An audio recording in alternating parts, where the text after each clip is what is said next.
Have you ever wanted to be a supervillain? Of course you have. It's time to build your lair, train your minions, and defend your criminal operations from the forces of justice, as you take control of a villain hell-bent on world domination in a direct sequel to the 2004 cult classic Evil Genius. But before you minions go about your day, don't forget to like this video if you find it useful, subscribe for more videos, and pre-order the game on Fanatical.com now. Releasing on March the 30th, your goal will be to achieve total global domination by creating the ultimate doomsday device in your island paradise lair.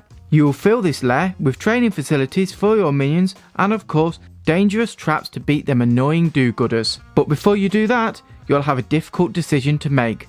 Which evil genius will you be? You'll be able to pick from 4 options, including the monocled Maximilian from the original game, or you can choose to play as Red Ivan, who will rule the minions with an iron fist. He does this with a do it now ability, which makes all minions around the tyrannical leader more productive.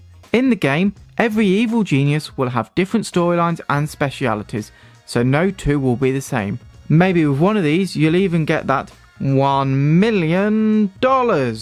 Oops, wrong evil villain. Anyway, moving on. There's a lot of building needed in Evil Genius 2, as let's be honest, becoming the leader of the world isn't an easy task. However, like all good evil plots, you will need to have a cover. That's where your casino comes in. Located on an island and right above your lair, the casino acts as a front for all your world domination schemes. And it will also provide a vital source of income, but its main job is to keep the forces of justice from poking around too much. Therefore, keeping your customers happy with blackjack tables and cabarets, whilst your laser guarded plans continue, is important to maintain your cover. As for the actual lair building, it's safe to say fans of Sega's 2-point hospital mechanics will be very happy. The game has the same over-the-top wacky theme, with boxing glove traps being part of the appeal. And within Evil Genius 2 you'll have to work on your power, make sure that your minions have places to train, and keep your area secure from unsuspecting members of the public and nosy agents alike. All whilst having a solid base full of research centres, weapon building facilities, and everyone's favourite, meeting rooms. But there's no virtual working in this business. It's a difficult balance that makes the game challengingly fun, but one you'll have to get right to make sure your plans are working to their full potential. The planning of your base is important, with corridors and expanding your base needing to be considered, else your minions will spend too much time walking around and not enough time being evil.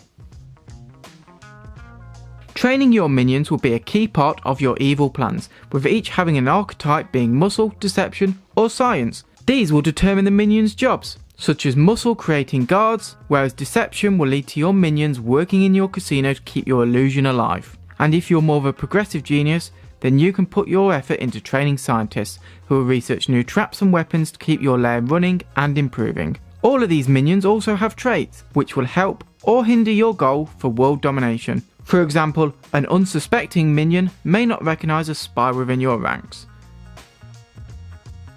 Minions aren't the only way to make your schemes into reality. Henchmen are your right hand men or women as you aim to conquer the globe. These are specialists in their areas and have unique skills that make them more effective than your minions. Of course, in typical Evil Genius fashion, these are over the top and devastatingly powerful allies, so recruiting the right henchmen can elevate your plan to the next level and stop the forces of justice from even touching your lair.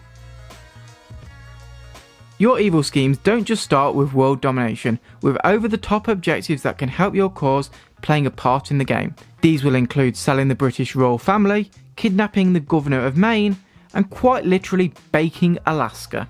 Now that last one sounds delicious. Objectives can be unlocked by what you do to your lair, who you attack, and much more. Whilst every game may be unpredictable based on how you play, you'll be sure to cause carnage and mischief.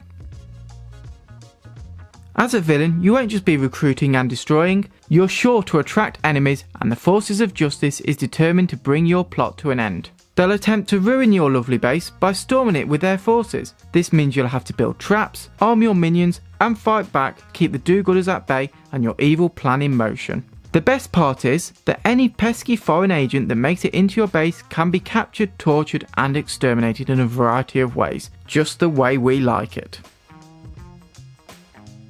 You won't just be battling against the forces of justice. Crime lords are scattered across the world, As you explore the map, you'll find adversaries who have their own criminal empires. Like you, they're hell-bent on conquering the world, and must be stopped as the world only has room for one evil genius. And that, my friend, is you. Each crime lord has their own side story featuring 3 separate objectives. These are significant optional missions that will take you a decent amount of time to complete. And once you've beat them, it will be up to you to decide which of these crime lords you want to coerce with to help you on your path to world domination, and which you decide to, well, shall we say, do away with. In the game, a crime lord isn't going to bother you unless you're active in their territory, however Full Metal Jackie may. She's an unknown Australian Air Force veteran who arms the crime lords of the world, and you'll have missions where you'll pose as a buyer. But she's a crafty one, and she knows your doomsday device will fetch a handsome sum. Though if you want to take that risk, she's a deadly ally who can be recruited as a henchman, and armed with a rocket launcher and abilities that result in a ton of damage, she's sure to pack a punch. Too evil for your own good? The sandbox mode lets you embrace your ultimate villain with unlimited potential. Like with most sandbox rules in gaming, there's a lack of rules. Though as an evil genius, should you follow the rules anyway? And of course, there's no endgame. If you've finished the campaign, then sandbox is a great way to experiment with different strategies, set yourself challenges, and just have fun. Thanks for watching. Are you excited to get your hands on Evil Genius 2? Let us know in the comments below. And don't forget to pre-order the game at fanatical.com. That's it for now. Objective complete, minions.